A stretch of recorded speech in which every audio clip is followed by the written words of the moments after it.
आज हम परिमेय संख्याओं के योग का प्रगुण पर चर्चा करेंगे कि परिमेय संख्याओं का जब हम योग करते हैं तो यह किस किस नियम का पालन करते हैं। तो नंबर 1 है संवरक नियम।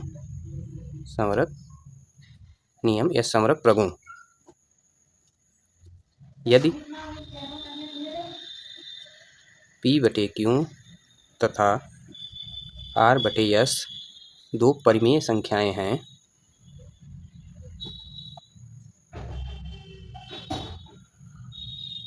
तो P/Q प्लस R/S भी एक परिमेय संख्या होगी।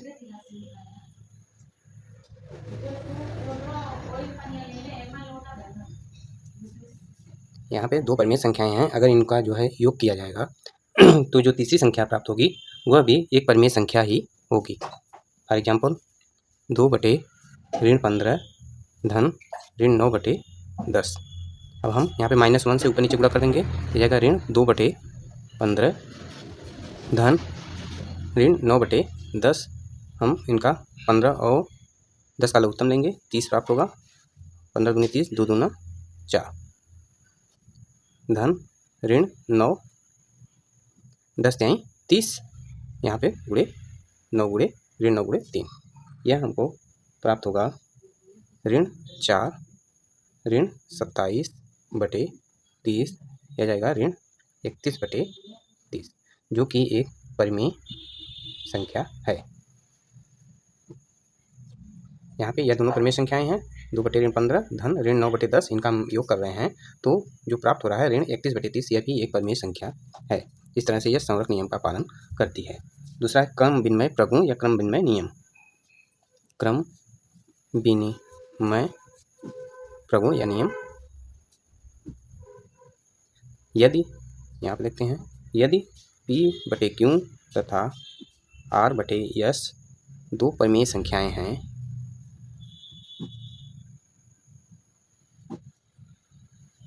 तो P/Q प्लस R/S, P/Q और R/S को जोड़ा जाए, चाहे इनके क्रम को बदल कर जोड़ा जाए, दोनों का मान एक ही प्राप्त होता है। यही क्रम विनिमय नियम है।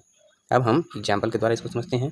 5/6 धन 2/7, इसको हम जोड़ते हैं तो यहाँ पे सचक 42, लघुत्तम 6 और 7 का 42 हुआ, और यहाँ पे 6 सते 7 × 35 धन 6 दूनी 12, यह जाएगा ऋण घटाएंगे 23/42।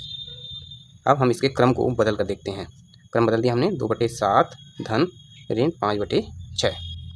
अब यहाँ भी लघुत्तम कितना आएगा, 42 आएगा।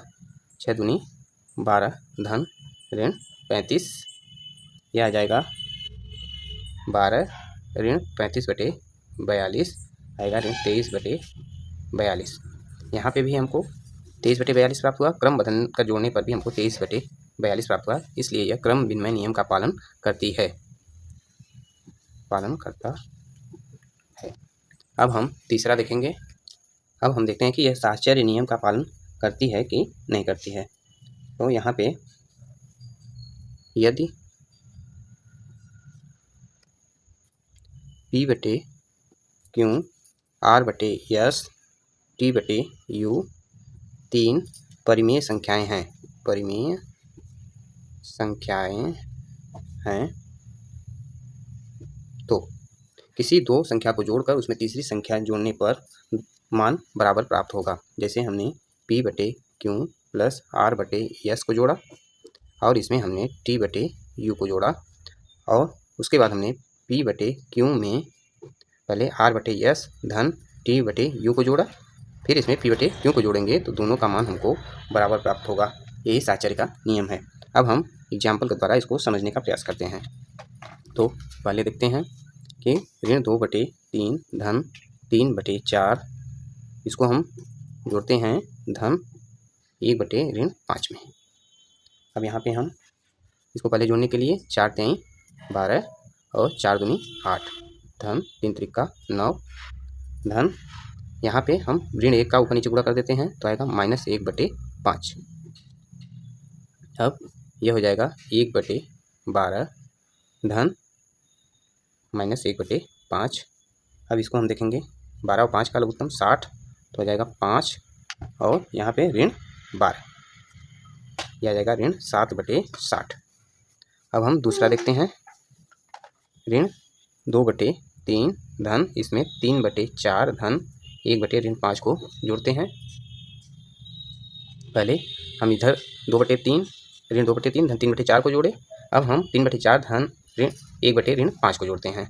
तो यहाँ पे देखते हैं हम ऋण 2/3 धन यहाँ पर हो जाएगा 5 चौक 20, ऋण का ऊपर नीचे गुणा कर देंगे, माइनस ऊपर हो जाएगा, यह आ जाएगा 5 3 15 ऋण 4,